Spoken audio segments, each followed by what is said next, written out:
ánimo. Pues vamos a iniciar con la información acerca del avance en obras hidráulicas que son muy importantes, que tienen que ver con el abasto de agua. Todos los miércoles vamos a estar informando sobre esto. El ingeniero Germán Martínez Santoyo, que es de la Comisión Nacional del Agua, de CONAGUA, va a informar, y también el ingeniero Felipe Irineo Pérez, que es del organismo de Cuenca de la Frontera Sur. Posteriormente hay un caso que nos importa mucho.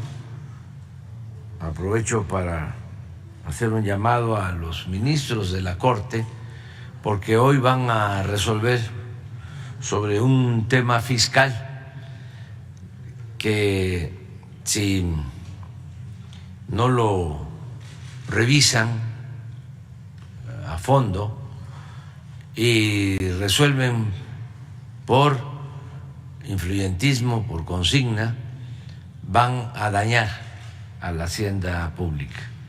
Entonces, por eso le pedí al maestro Arturo Medina, que es el procurador fiscal de la Federación, que explique de qué se trata este asunto, hacerlo público para que se asuman las responsabilidades. Y como es miércoles, también hoy vamos a informar sobre quién es quién en las mentiras de la semana. Esa es la agenda y solamente tenemos apuntado, o se le dio la palabra a un compañero y nos vamos después como vaya saliendo, ¿no? Para los que quieran preguntar. Adelante.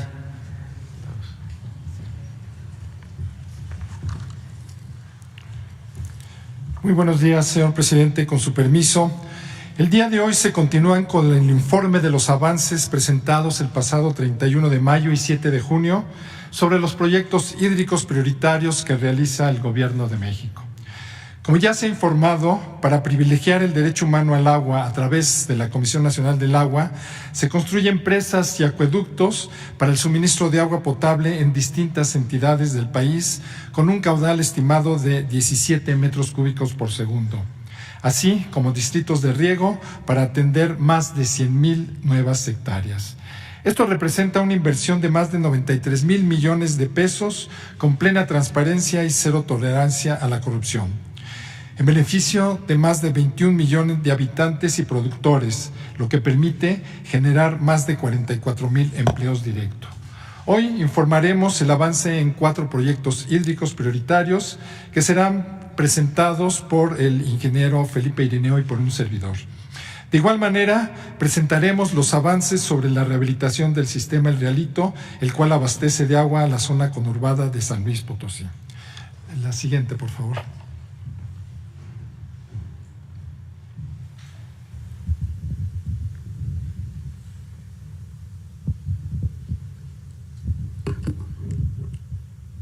La comarca lagunera actualmente recibe agua para abastecimiento de agua a la población de alrededor de 160 pozos con agua proveniente del acuífero.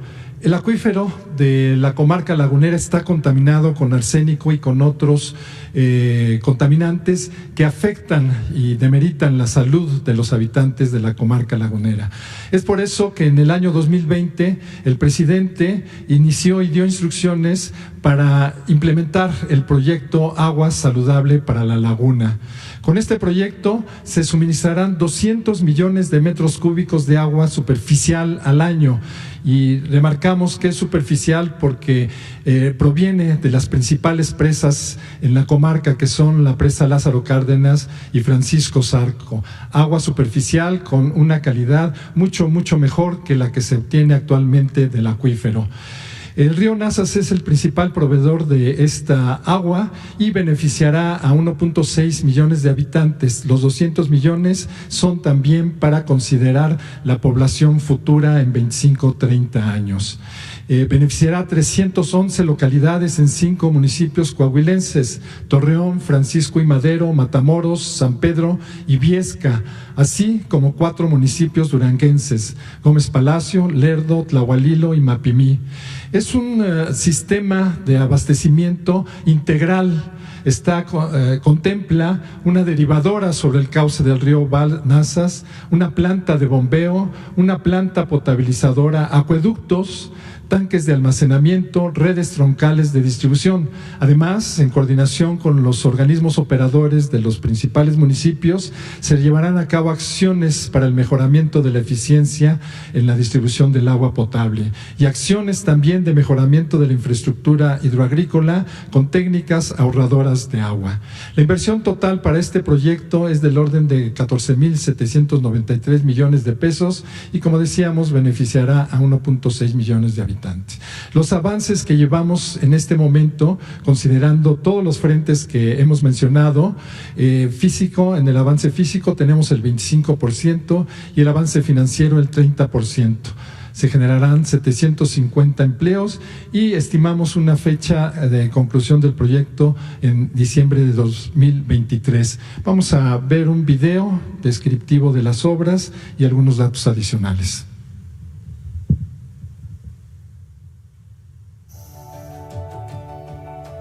En la región de La Laguna, que comprende municipios de Durango y Coahuila, se abre paso a una nueva esperanza para la salud de la población. Con una inversión total de 14,793 millones de pesos, el Gobierno de México lleva a cabo el proyecto Agua Saludable para La Laguna. El objetivo del proyecto es que 1.6 millones de habitantes dejen de consumir agua contaminada con arsénico. Incluye la construcción de una presa derivadora, una planta de bombeo, una planta potabilizadora, acueductos, tanques de almacenamiento, redes troncales de distribución y acciones de mejoramiento de eficiencia y de infraestructura hidroagrícola. Agua Saludable para La Laguna permitirá atender un problema que fue ignorado durante décadas y generar un desarrollo regional respetuoso del medio ambiente. Nunca más proyectos hídricos que sacrifiquen la salud de la población. A continuación, el ingeniero Irineo.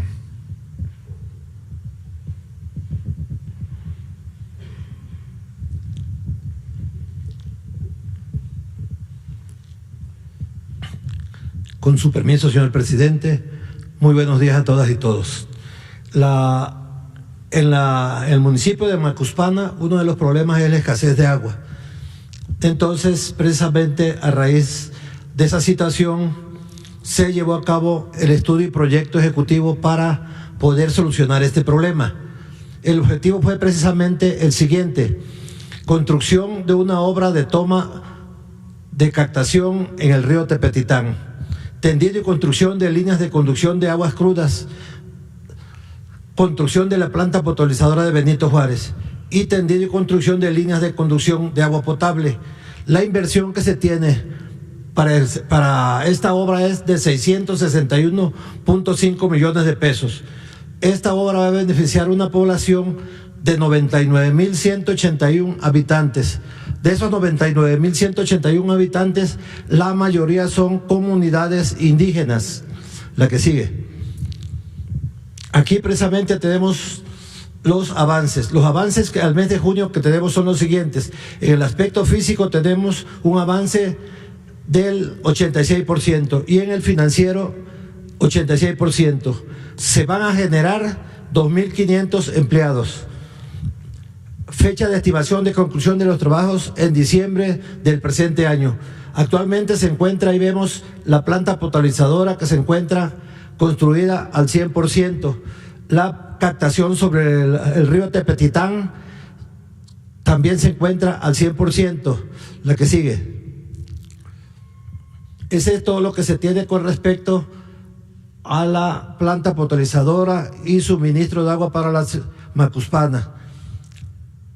También se está trabajando en la ciudad de Villahermosa, Tabasco, Uno de los problemas que tiene la ciudad de Villahermosa, Tabasco, es que en la temporada de lluvias principalmente, o con cualquier lluvia torrencial que cae en la sierra de Chiapas, todas las aguas traen sedimentos en suspensión a través del río Grijalva, y por lo tanto se tiene un gran problema que no tienen capacidad las plantas potabilizadoras para tratar esa agua. Y normalmente se queja la gente que se le da agua de chocolate o de tamarindo. Para resolver ese problema se tomó la siguiente decisión. El fin es precisamente llevar a cabo el cambio de la captación que está en el río Grijalva, cambiarla al río Carrizal. El río Carrizal se forma precisamente con las descargas de turbinación de la presa Peñitas. Esa agua ya viene sedimentada. Por lo tanto, con esa situación vamos a evitar los problemas de turbidez en la ciudad de Villahermosa. La obra consiste en lo siguiente: se va a construir una captación que va a tener una capacidad de 4.000 litros por segundo, de los cuales 2.000 litros por segundo van a ser para la planta potabilizadora de Villahermosa, 1.000 litros para la planta potabilizadora de Carrizal 1 y 1.000 litros para la planta potabilizadora de Carrizal 2. Las obras consisten, como comentaba, en la construcción de la obra de toma sobre el río Carrizal, el tendido de 2 acueductos que van por todo el paseo Sumatinta hasta la planta potabilizadora existente, la construcción de la planta potabilizadora Carrizal 2. La inversión que se tiene para la ejecución de esta obra es de 950 millones de pesos. De inmediato va a beneficiar a una población de 411.450 habitantes. Aquí tenemos los siguientes: todas estas obras que se están realizando, precisamente tanto la de Benito Juárez en Macuspana como la de Villahermosa, tienen una cobertura en las fuentes de abastecimiento para una población, de acuerdo con el crecimiento poblacional, para 20 años de cobertura. Es cuanto, señor presidente. Muchas gracias.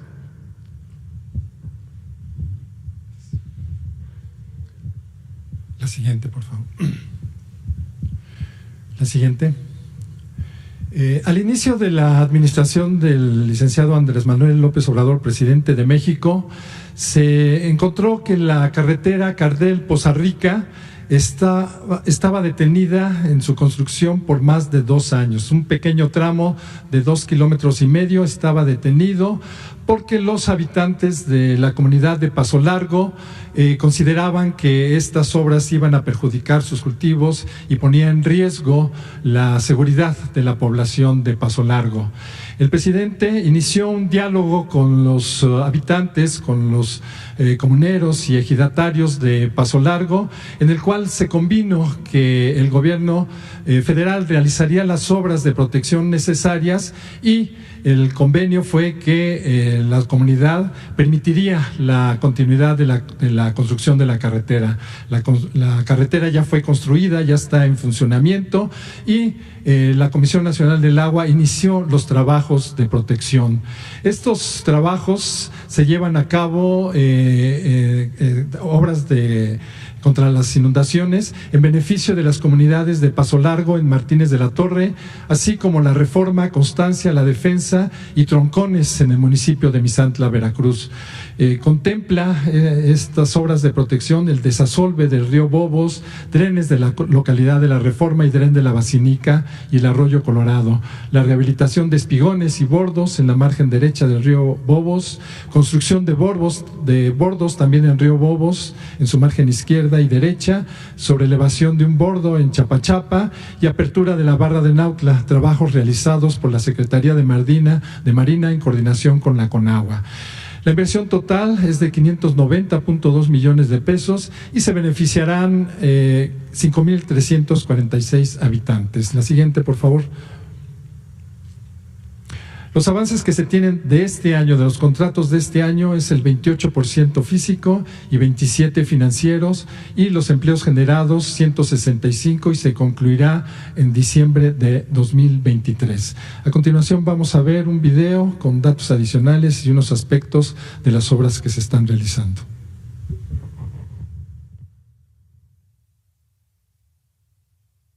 El Gobierno de México respalda a las comunidades de Paso Largo, La Reforma, Constancia, La Defensa y Troncones en los municipios de Martínez de la Torre y Misantla, Veracruz. Con acuerdos y diálogos permanentes con las comunidades, se logró concluir la autopista Cardel-Poza Rica, suspendida más de 2 años por problemas sociales.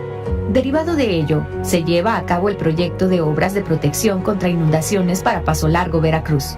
En 2022, se concluyeron los desasolves de 4.3 kilómetros de río Bobos a la altura de Paso Largo y 9.7 kilómetros de río Chapachapa a la altura de Troncones, así como de la red de drenes de la localidad de La Reforma. Adicionalmente, en coordinación con la Secretaría de Marina, se realizó el dragado de la desembocadura de río Nautla con un volumen de 40,000 metros cúbicos. Se rehabilitaron 8 espigones ubicados sobre la margen derecha del río Bobos a la altura de la localidad de La Reforma. Actualmente se construye el bordo sobre la margen izquierda del río Chapachapa en una longitud de 2.8 kilómetros para protección de la localidad de Troncones con un avance del 26%. En junio iniciará la construcción y rehabilitación de 7.2 kilómetros de bordos sobre ambas márgenes del río Bobos para protección de las localidades de Paso Largo, Constancia y La Reforma. Con una inversión de 590.2 millones de pesos, se beneficiará a una población total de 5.346 habitantes y una superficie de 1.550 hectáreas. A la fecha, se han generado 165 empleos directos y 825 empleos indirectos. Por último, en la zona metropolitana de la ciudad de San Luis Potosí se han presentado problemas en el abastecimiento de agua por diferentes causas. Una de ellas es que la presa El Realito tiene filtraciones importantes que evitan que llegue la totalidad del agua a la zona metropolitana de San Luis Potosí. Por otro lado, el acueducto que conduce el agua ya directamente a la población tiene fallas estructurales cada que se pone en operación. En algún lado de la conducción tiene grietas que propician filtraciones importantes. Hemos estado trabajando con el gobierno del estado de San Luis Potosí y con la alcaldía de San Luis Potosí también para mitigar estos efectos negativos hacia la población. Recordemos que el Realito abastece el 15% del agua potable en la población. Pero bueno, vamos a presentar un video de los trabajos que hemos realizado coordinadamente y de las reuniones y discusiones técnicas que hemos tenido con la concesionaria del acueducto. Adelante con el...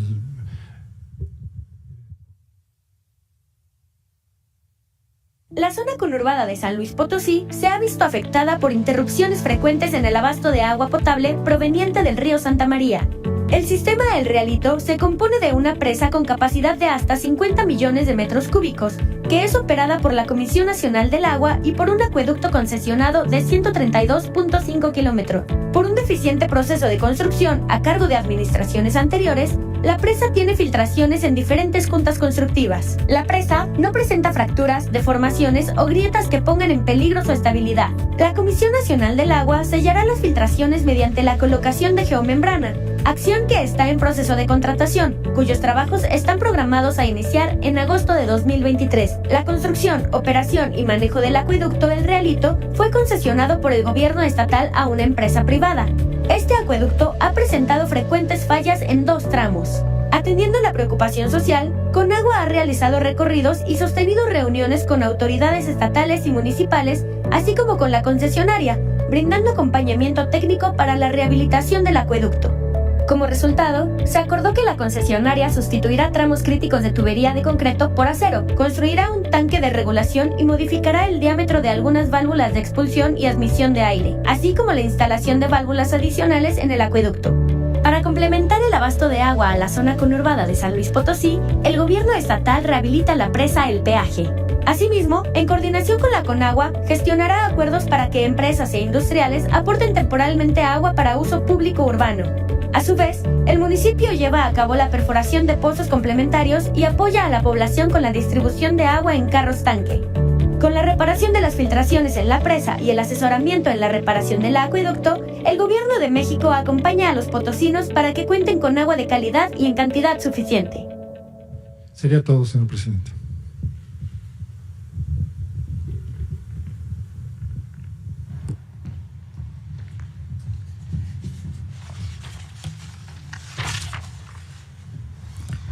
Gracias. Muy buenos días a todas y a todos. Con su autorización, señor presidente.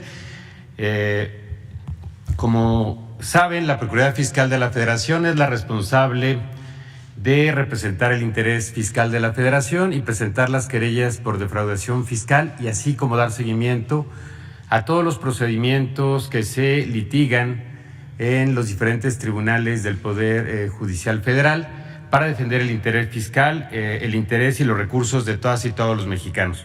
Este caso que voy a plantear, como lo ha señalado el señor presidente, es un caso relevante, no solamente por el monto, que es un monto de recursos importantes, sino por el contexto en el que se da y cómo ha sido manejado el proyecto que plantea resolver este asunto, que será discutido o que se ha planteado ser discutido el día de hoy en la segunda sala de la Suprema Corte de Justicia de la Nación.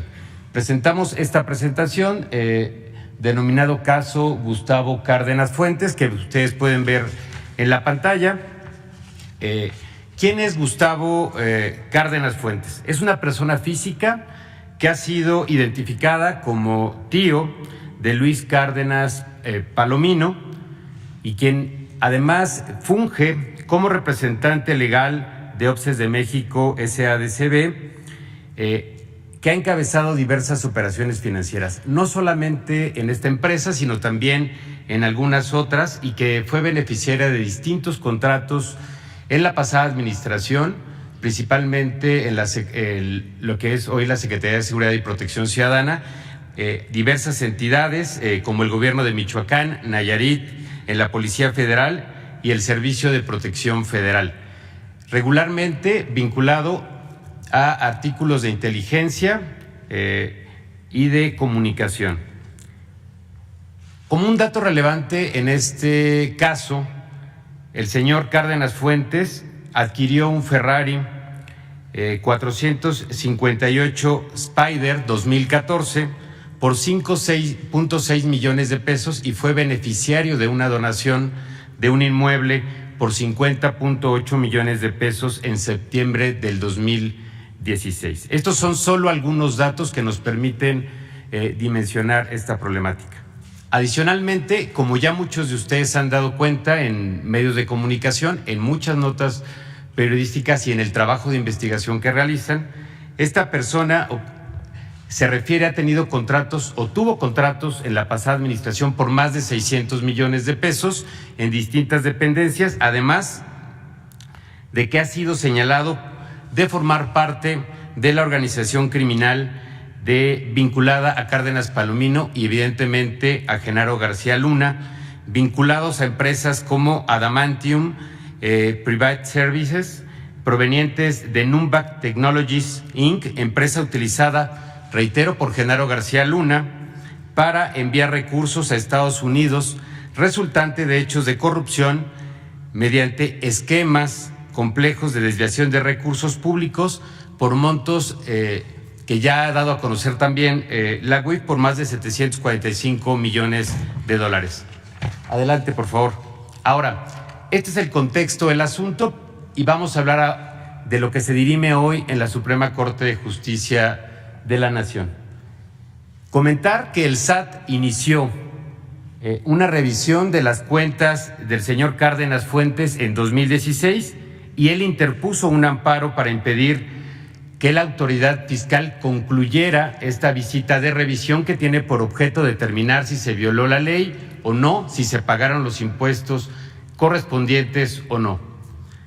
No obstante, que el SAT logró acreditar un crédito fiscal, es decir, que este señor dejó de pagar 163 millones de pesos de impuestos desde el 2015 y que actualmente serían 342 millones de pesos con las actualizaciones que correspondan.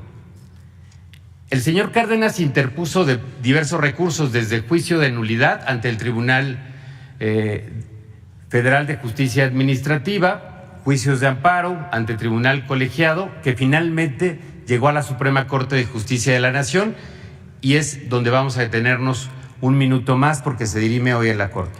Como pueden ver en este diagrama, la Corte conocerá hoy de este asunto, pero antes de hoy hubo 3 proyectos en manos del ministro ponente en diversos momentos, particularmente el 10 de agosto, el 13 de octubre de este año y el 19 de abril, perdón, el 13 de octubre de 2022 y finalmente el 19 de abril del 2023.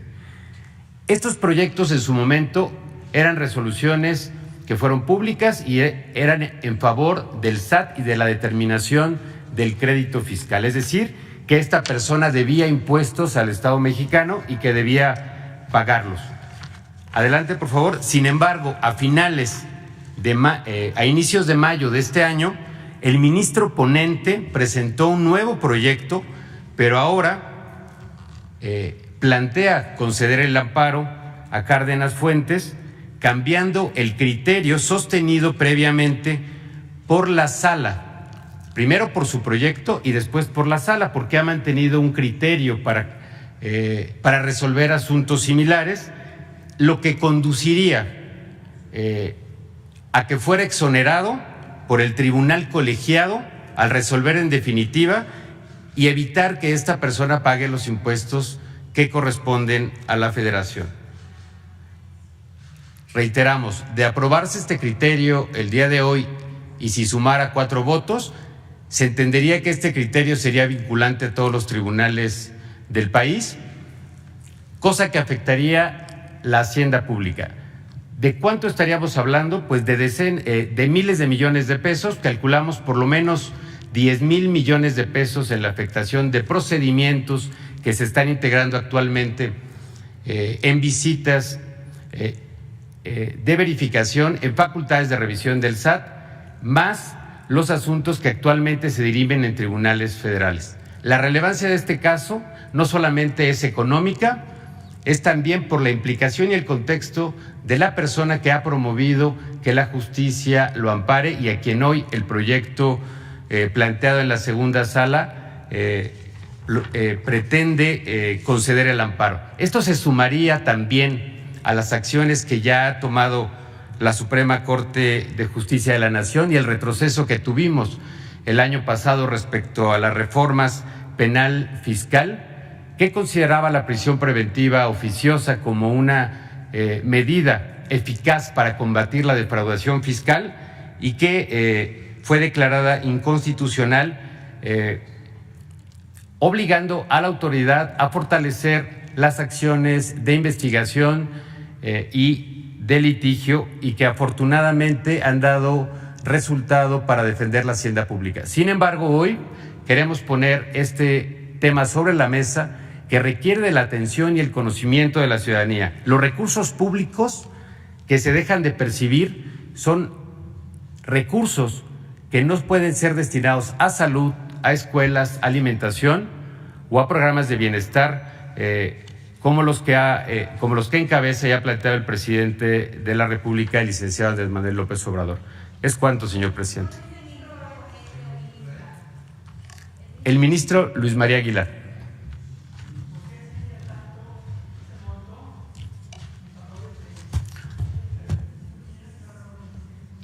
La actualización, el monto de los impuestos omitidos, lo que se cuantificó o se determinó al momento de la omisión de los impuestos fueron 163 millones de pesos. Por la actualización, en este caso, son más de 300 millones de pesos y lo que consideramos que podría afectar a la hacienda pública es en más de 10,000 millones de pesos por asuntos similares que están en investigación por parte del Servicio de Administración Tributaria, más aquellos que están en litigio ante distintos tribunales en el país. Estamos, en este momento no lo tengo, estamos haciendo el inventario, pero los más representativos que tenemos a la vista suman más de 10,000 millones de pesos.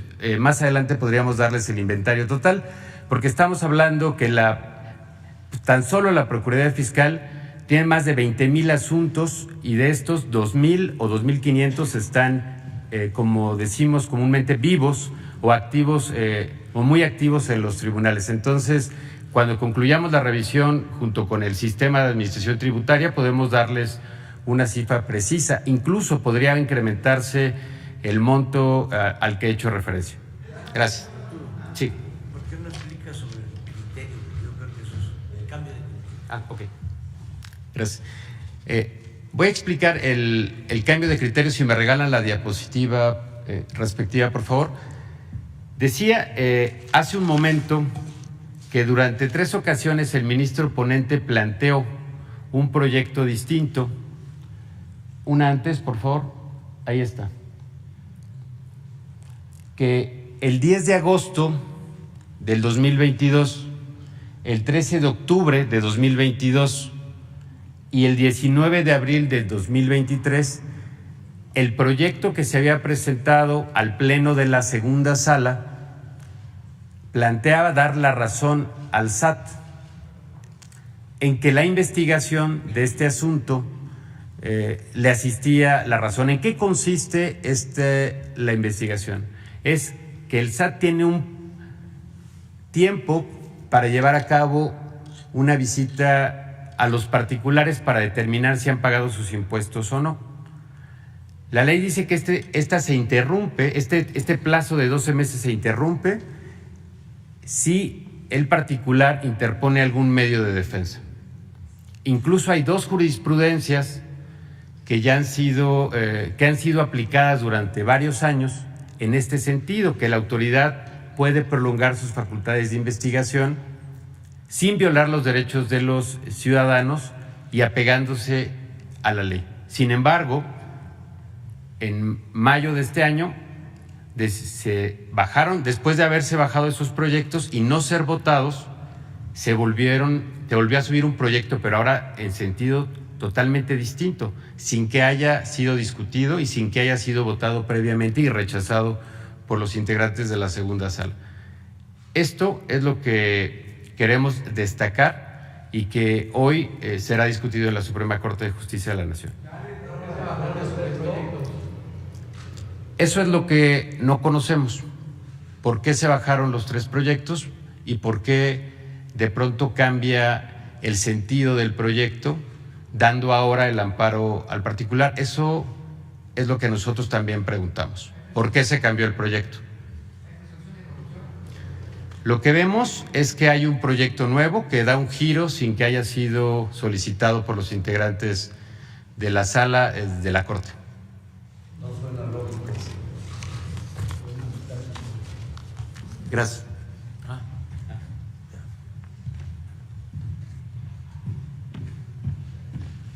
Con su permiso, señor presidente, buenos días a todas, a todos.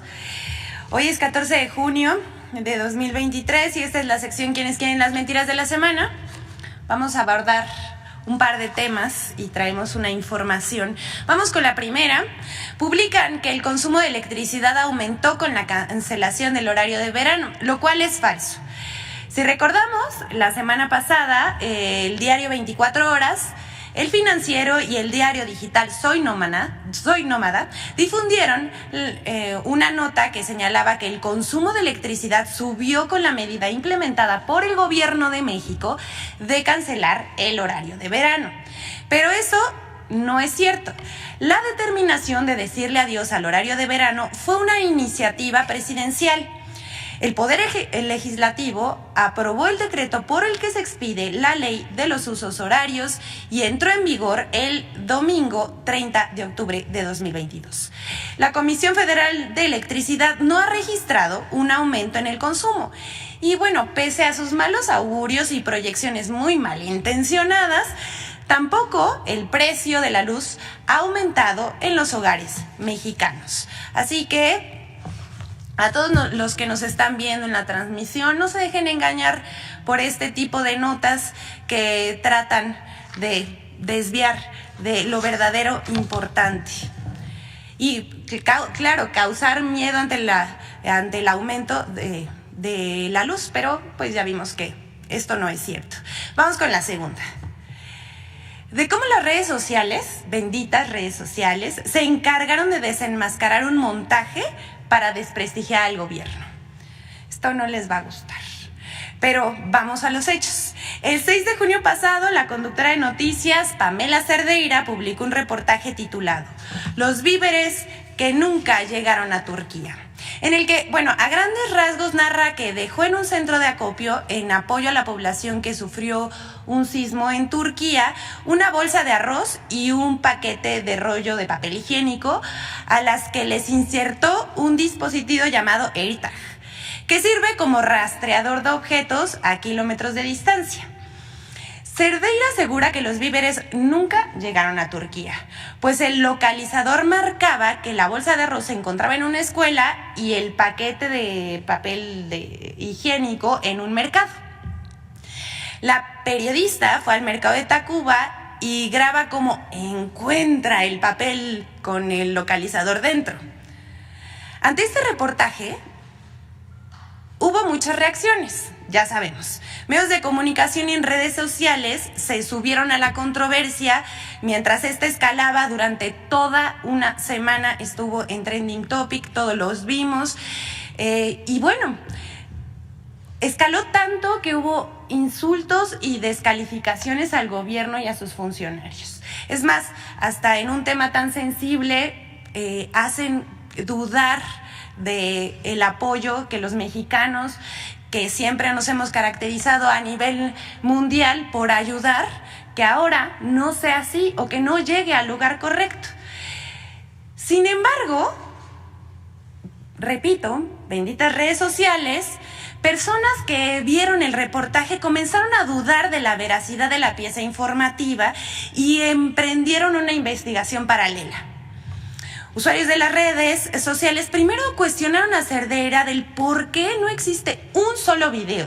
Y es verdad, no existe un solo video en su pieza que demuestre el momento en el que los víveres fueron entregados en el centro de acopio que ella dice que fue.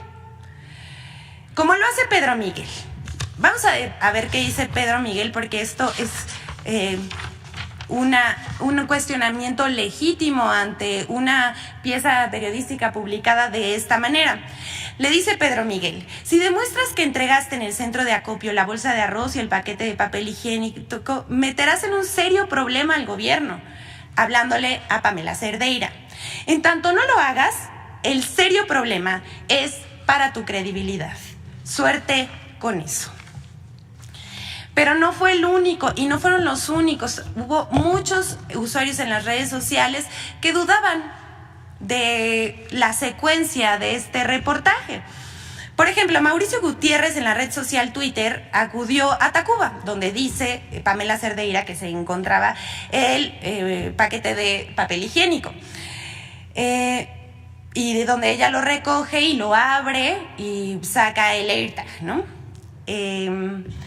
Pero resulta que este usuario descubrió que en este puesto en específico no se venden estos insumos, es decir, papel higiénico, sino es un lugar dedicado a la venta y reparación de celulares. Y además no se encuentra en el mercado de Tacuba, sino es un puesto ambulante, que sí se encuentra en Tacuba, pero no dentro del mercado como entró Pamela Cerdeira. Pero bueno, después de esto y de toda una semana estando repitiendo el tema y de dar muchas entrevistas en radio, en televisión, prensa escrita, escribir columnas, incluso ella, esto es un verdadero nado sincronizado para hacer pasar una mentira como verdad y un intento de manipular la opinión pública, como ya dijimos. Y esta es solo una parte de la cobertura mediática, la que estamos viendo aquí en pantalla. Si me pueden pasar cada una de estas páginas, que es solo una muestra. Estuvo el Universal, Proceso, W Radio, Sopitas, La Lista, MBS Noticias, Noticias en la Mira, Vecinos Informados, El Mañana, El Diario Yucatán, Net Noticias, 1+1, Por Esto, Vanguardia, Eje Central, El Heraldo, La Crónica, Vanguardia, 24 horas. Por supuesto, no podía faltar Latinos. TV Azteca, Crónica, ¿qué creen? Reforma, el diario Basta, El Financiero y muchos más que se sumaron a la conversación, así como opositores y, bueno, conservadores, ¿no?, que estuvieron ahí en las redes sociales haciéndole el caldo gordo a este reportaje. Y bueno, esto no parece una campaña de desprestigio, una campaña de mentiras. Juzguen ustedes. Y bueno, atendiendo la petición presidencial de revisar, digamos, el contenido informativo que tiene Grupo ASIR, hicimos una investigación encabezada por el vocero de la presidencia, Jesús Ramírez, y bueno, nos comprometimos a presentar la cobertura de Radio ASIR y de otras radios del Valle de México. Eso posteriormente se realizará. Aquí específicamente les presentamos el registro de 36 días de cobertura informativa de los distintos programas noticiosos de ASIR. Aquí vemos en la gráfica cómo en 17 de los 36 días predominan las notas negativas. Y bueno, más o menos para que tengamos una idea, porque muchos opinan sobre qué es una nota negativa y cómo se califica. Bueno, la nota negativa lleva una editorialización además de la información y, por supuesto, durante esta investigación revisamos los testigos de cada una de algunas notas y bueno, vienen por supuesto insultos, descalificaciones, mentiras, etcétera. Bueno, así se califica una nota negativa. De las notas negativas, 53 tienen esta característica frente a 39 positivas. Y la institución más mencionada y con más notas negativas es la del presidente Andrés Manuel López Obrador. Aquí lo vemos en la gráfica, vemos como él encabeza con 119 menciones en cada uno, bueno, no en cada uno, sino en todos el grueso de los noticieros de ASIR. Aparece el nombre del presidente Andrés Manuel López Obrador. De las demás, no significa que no esté dentro el nombre del presidente o las acciones presidenciales o el quehacer gubernamental o la mañanera o cualquier otra cosa, sino que son los temas que se abordaron dentro de los noticieros de ASIR. Aunque hay que decir que la mayor parte de la cobertura es neutral, digamos, informativa, dan la nota de lo que pasó en el quehacer gubernamental, pues este es el resultado. Este estudio lo realizó Intelite. Aquí se los dejamos nuevamente para que ustedes juzguen si esto parece un periodismo imparcial.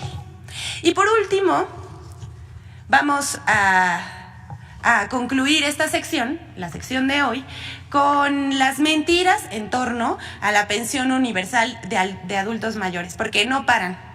Ya saben que no paran los de Acción Nacional diciendo mentiras sobre que, según ellos, fueron los pioneros en dar apoyos a los adultos mayores. Es falso y les vamos a decir por qué.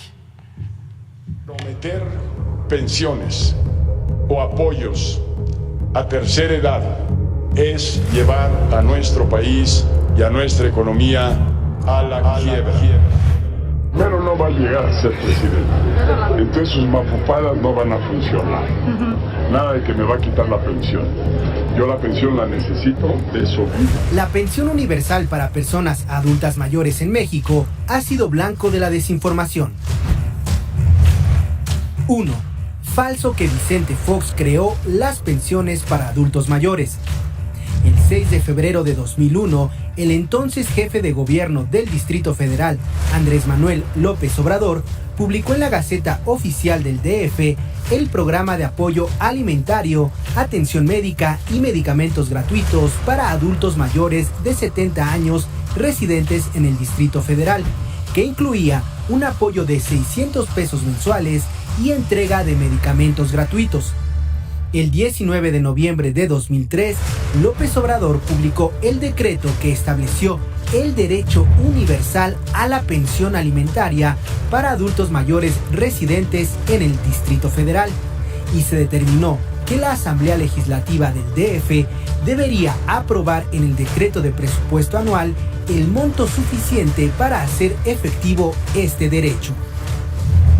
El programa de atención a los adultos mayores del expresidente Vicente Fox fue publicado el 25 de agosto de 2003 en el Diario Oficial de la Federación y no era universal, pues solo contemplaba a personas mayores de 60 años que vivían en localidades de hasta 2.500 habitantes de alta y muy alta marginación del país y que padecieran pobreza alimentaria.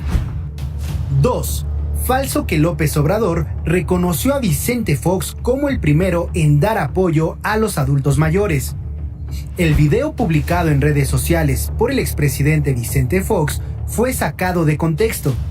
Se trata de un fragmento de un discurso que dio López Obrador durante la campaña presidencial de 2006 en Puebla, en el que acusa precisamente a Vicente Fox de copiar su programa de asistencia social a las personas de la tercera edad y de usarlo en temporada electoral. 3. Falso que la pensión para adultos mayores se use para fines político-electorales.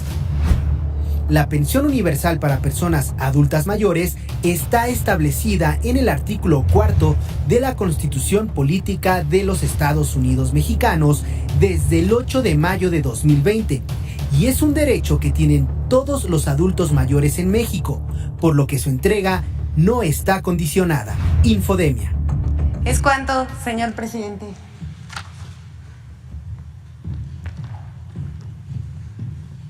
Muy bien, vamos. Nada más quedó pendiente Carlos Pozos.